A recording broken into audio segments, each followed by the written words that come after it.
Welcome to the Local Area Marketing and Networking Group Member Business Insight Series with John Groarke. John is Principal of JEGMC Management Consulting.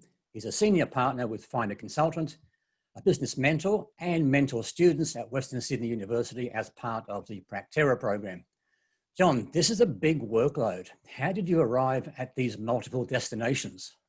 Oh, good afternoon, Joe. First of all, a big question, so I'll summarise it down. The JEGMC is me on my own, for want of better words, consulting to consultants, working with consultants to, improve their businesses.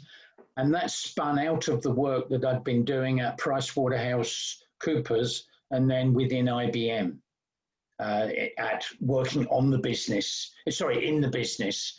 On the business, rather than, I dropped face-to-face consulting to help work on the business. So so it spun out of there.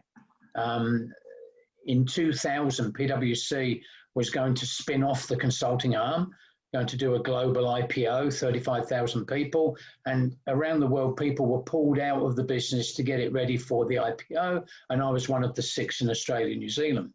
And I've continued to do that same work, which is, as I said, improving consulting businesses. The Finder Consultant, which is a lead generation service for consultants, came out of an introduction. Somebody who knew what I did, knew that somebody else a lady called Sharon was setting up a matching business in another domain, in the sort of sales support contact center domain, and introduced the two of us together because I kept track of these consultant buyer matching systems over a number of years, and all of them had failed. And so I was rather negative about them when I met with Sharon, but she started her business. And then after a couple of years, she decided she wanted to do a Finder Consultant. So she twisted my arm, and now I'm involved with Finder Consultant. And very simply, we have built a community of consultants and advisors, and which we screen and we vet. And then we attract buyers into that, and we match the two. And we do that extremely quickly, typically within 24 hours at most. And then the Practera mentoring and other programs, these 2 stories there, I suppose. Around about 2006, I was having a coffee in the Innovation Centre at the Redfern there at Eveleigh by the Redfern station. And I just picked up a brochure for a startup incubator. And I'd never really encountered one of these before. And it just mentioned that they use mentors. So I badgered them to give me a spot as a mentor. And from that, people have then said, oh, you should be doing this program and that program. And the most significant one I work on currently has to be the CSIRO, the On Prime program, where somebody that I'd met in Canberra simply dobbed me in. So that's how I get into the mentoring, which I consider to be my giving back strategy. That's a very impressive and widespread background, John. A lot of experience there. But I know there's another side to John Groarke, and that you have other interests, including being an active granddad. Yes, I'm an active granddad. I'm known as, I should have a sign, shouldn't I? I'm known as Grandpa, because I'm determined not to be too grumpy. Yes, I'm the grandchildren's taxi driver to, their sports, which is mostly football, otherwise known as soccer. So as a result of that, I had to resume after many years, my soccer managing and coaching abilities. And I've been managing a team now for my grandson's team now for 5 years. And my granddaughter, who's 2 years younger than him, she's turning into quite a good little soccer player. And she's about to move to a club at a higher level. And I'll be obviously taking her to that. And through my granddaughter and my grandson, when he was at primary school, I put my hand up to do reading at our local primary school. And we have a lot of refugees in the primary school, a lot of kids where English is not their first language. And pre-COVID, I was going in once a week to spend time with the kids, but not been able to do any of that since COVID, unfortunately. Well, I guess there's never a dull moment in your life. Always something to do, always active. Fantastic. Uh, well, being such an active person, I know you get around and you meet a lot of people. How Yep. do you see small businesses travelling in Greater Western Sydney as we approach the end of 2020, the year of the pandemic? Okay, I've not spoken, it's mostly through observation. I'm noticing that the smaller shopping centres, I live close to the Green Valley Plaza one and the Bonnyrigg Plaza. The smaller shopping centres are really busy. And there's very, very few for lease. And I've seen a couple of shops open in those centres, but the larger centres, you go to Stockland's Wetherall Park or a Westfield or the big one at Blacktown is West Point, I think. And there's lots of places up for lease. On the weekend they're certainly back up at a busy level. When I speak to some of the soccer dads and mums, some of them have been really struggling, but most of them are sort of seeing some light at the end of the tunnel. I mean, within our own family, we've managed to keep a business afloat during the COVID shutdown. But yesterday I went into Sydney for only the second time since March the 13th.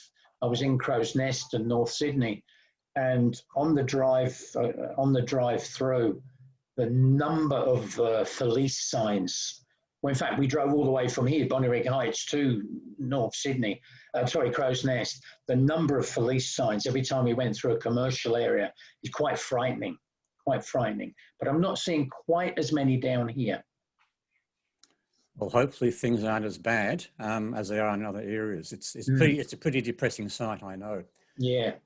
As the business consultant, and we're all traveling in difficult times, what advice would you give small business owners who have come so far this year, but may still be nervous about what the future holds for them? What I would like to see them do is, COVID has been a bit of a timeout, right, for people.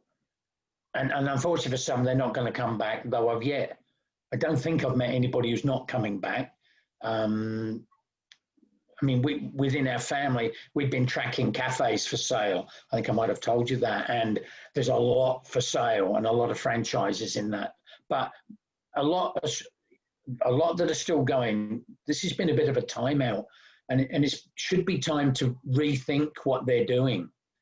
And I know I'll sound like a crack record on my next point, but given it's been 14 years now that I've been in and around startups, and there is an awful lot that established businesses can learn from startups, an awful lot. I mean, there was something last week on my CSIRO education program, which I'd seen it, but I hadn't let it sink in before, which would be really useful for established businesses. And so at the end of the day, it's about having enough customers, right? I mean, with the startups, we say, you've got to talk to 100 people, right? That's it. Don't go past go until you've met, until you've done the 100. So at the moment, they should be really thinking about, can they really serve the customers that they desire to serve with the products and services that they have? So it's really about going back to basics. Yeah. It has to be. Yeah. I was speaking to a medical device manufacturer the other day. Don't need to explain why. And he's just run off his feet. But he's very niche, very specialised in developing embedded. I wasn't sure the language of these, stuff they stick in the body devices. That's the term that they use, embedded. He said he'd gone back to base. He'd had a rethink about his markets and his customers, and he'd done a bit of a refocus. But at the end of the day, it's about satisfying a customer, a client, a potential client, a target. And we don't put enough effort into that. We definitely don't. So yeah, do the basics right and everything else will fall into place, hopefully in the future. Yeah, it should do. It should do. I mean, I have to keep going back to startups, but I mean, I get this on the sidelines at the football. Everybody's got an app idea, right? Yeah. Okay, here's what you need to do next. There's a tool that I know you've seen of mine that I use, not of mine, but that I use, called the Value Proposition Canvas. Go and do a canvas where you document the pain and the gain from the idea, right? What pain does it relieve? What gain does it create? And get out there and talk to folks before you spend in some cases, I mean, I heard a story this week. I think they spent over $1 million on something that then had to be scrapped. Yep, typical. Well, John, look, thank you for sharing this insight with us. As always, packed with quality information and advice. I should also mention that John, who is also known as Australia's mentor to consultants, is a presenter in our group Small Business Knowledge Program. He runs a quarterly educational session with us on building and keeping sustainable and profitable businesses. Definitely something worthwhile looking out for and joining us during those sessions. Again, thank you, John, for your commitment, I should say, and your ongoing participation with our groups. Thank you. Well, thanks to you, Joe. I mean, you're the sort of person that encourages people to work with you, right? Your efforts with these 5 groups is just astonishing, and it will, hope. I'm not allowed to say hope. I trust it will.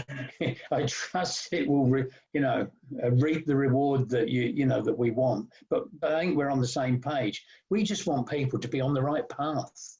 That's right. It's a journey. A 1-man business or a 10-man business or a 30-person business. We want them to be on the right path. Well, I guess one of the most difficult things for small business owners is that they often believe they're by themselves, they're alone. Mm-hmm. That's problematic. But when you're in a group like ours, you're never alone. No, particularly with people like John and other members of our groups, you have so much great advice and expertise to offer. Yeah, that's an excellent point. It's a cure for loneliness, right? I'm serious. Okay. Yeah, you're never alone with a good networking group. Oh, there we go. We got a new tagline. You're never alone without a good. Yeah, no, I think that's brilliant. That's really good. Yeah. Again, thank you, John. Thank you, Joe.